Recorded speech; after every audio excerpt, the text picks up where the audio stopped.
Vous avez vu, je suis blanc. Et moi aussi, je suis blanc. Et aujourd'hui, on va vous parler de la discrimination du travail des Noirs. En effet, la couleur de peau serait le troisième critère le plus discriminant afin de trouver un emploi. Il faut savoir que lors d'un entretien d'embauche, il est interdit pour le recruteur de demander à son candidat son origine ou sa religion. J'étais le premier de ma classe. Durant mes stages, mes tuteurs m'ont tous recommandé.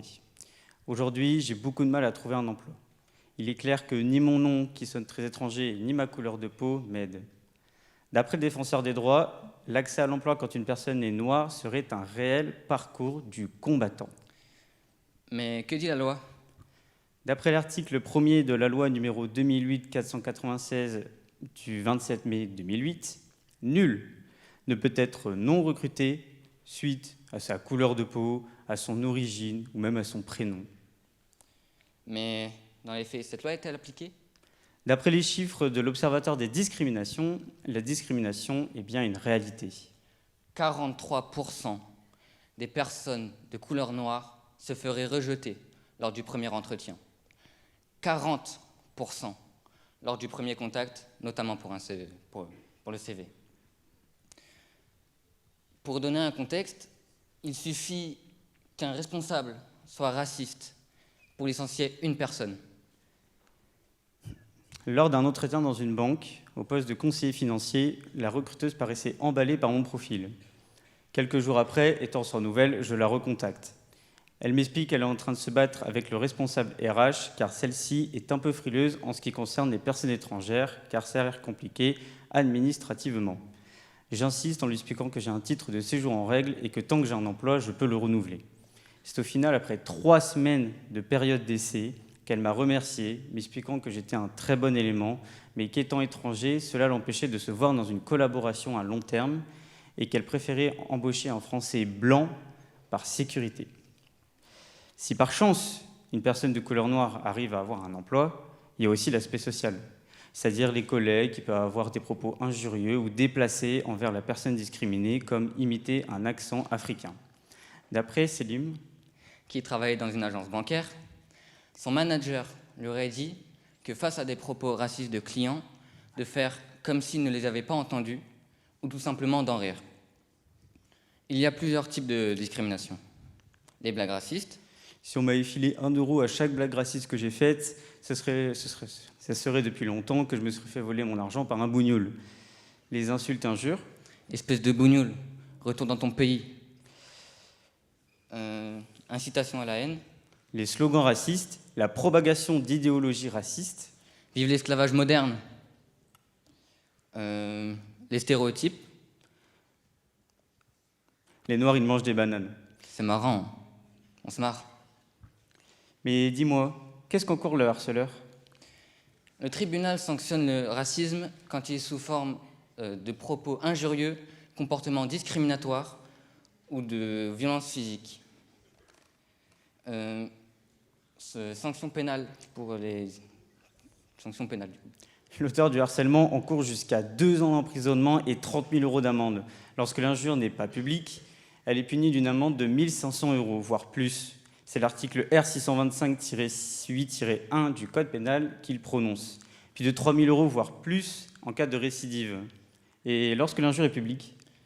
Lorsque l'injure est publique, elle constitue un délit allant jusqu'à 1 an de prison et 45 000 € d'amende, d'après l'article 33 du 29 juillet 1881 de la liberté de la presse.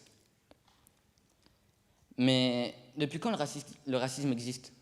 Pour citer depuis quand le racisme existe, il faut revenir dans le début des années 1900.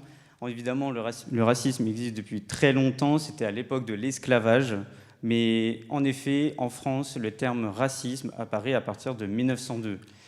Au fil des années, elle se développe dans d'autres pays du monde, tels que le Royaume-Uni, les États-Unis ou même l'Allemagne. Ce terme vient rejoindre l'idéologie de l'esclavage, de l'essor des nationalismes et même de la ségrégation raciale. Et dis-moi, quelle est la principale cause ? L'une des principales causes de la naissance du racisme sont les États-Unis. Car suite à l'abolition de l'esclavage en 1863, les États-Unis décident de créer une loi raciste séparant les Blancs et les Noirs dans leurs actes du quotidien. Quelles sont les conséquences pour une personne discriminée? Les conséquences d'être au quotidien insulté, discriminé ou même rabaissé à cause de sa couleur de peau donnent un sentiment de tristesse, de colère intense, de la solitude et une impuissance face aux discriminations. Il y a aussi le manque d'amour propre qui est très important et aussi le manque de confiance en soi. La conséquence la plus grave vient qu'à cause de la dépression, la personne se suicide à cause de la pression sociale qu'elle subit, à cause parce qu'elle se fait discriminer à cause de sa religion ou de ce qu'elle est. Finalement, avant de terminer, revenons sur nos exemples. Dans le témoignage que j'ai cité, le candidat qui s'est fait rejeter parce qu'il est étranger aurait pu vérifier si cela est tout à fait légal de refuser une candidature parce qu'il n'est pas français. Évidemment, il s'avère que c'est illégal et que l'entreprise s'expose à de très fortes peines citées auparavant. Dans notre deuxième témoignage, qu'aurait dû faire Selim face aux propos racistes? Il aurait dû tout simplement dire aux clients que face à que ces propos étaient condamnables par la loi et qu'il aurait pu aller porter plainte s'il s'était senti offensé. Il faut comprendre que tout type de discrimination est pénalement punissable, soit en termes d'argent, soit en termes d'emprisonnement, que dans n'importe quelle situation, que ce soit pour faire rire ses collègues ou même un jugement direct envers la personne, que la personne ne doit pas ne pas parler et ne doit pas laisser ce genre d'humour passer. Des témoignages, c'est ce qui permet de montrer que quand une personne est discriminée, elle n'a pas peur de montrer ce qu'elle vit au quotidien et de montrer sa force à ne pas se laisser se rabaisser. Si vous connaissez une personne au lycée, au travail ou dans la rue, ça peut être votre voisin d'à côté, à votre gauche. Ne laissez pas cette personne seule et aidez cette personne. Comme quoi, blanc sans haine, ça fait black. On comprend donc qu'on est tous les mêmes. Merci.